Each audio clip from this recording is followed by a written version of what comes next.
Hello class, my name is Matthew Harvey, and I'm going to be reading you War Photograph by Kate Daniels.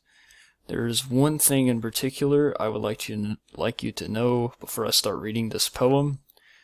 It is the fact that this poem is an ekphrasis poem, which ekphrasis is a type of poetry to where you use various poetic elements to dramatically describe a poem, essentially. The photograph that this particular poem is based on is a photograph by Nick Ut taken during the Vietnam War, and I will include that photo in the description.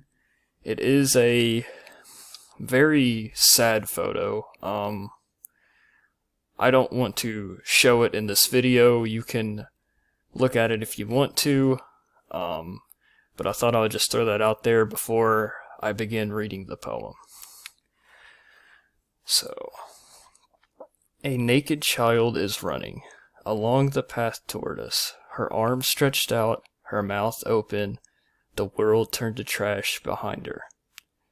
She is running from the smoke and the soldiers, from the bodies of her mother and little sister thrown down into a ditch, from the blown up bamboo hut, from the melted pots and pans, and she is also running from the gods, who have changed the sky to fire and puddled the earth with skin and blood. She is running, my God, to us, 10,000 miles away, reading the caption beneath her picture in a weekly magazine.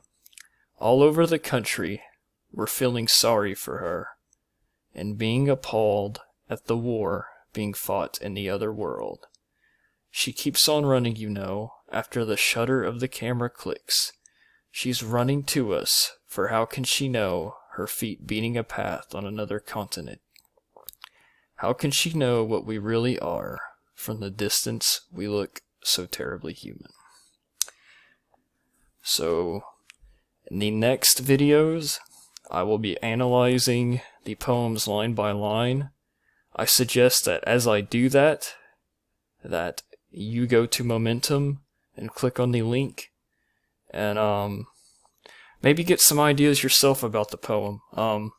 There's a lot of ideas here in the poem, and we will discuss that in the next video.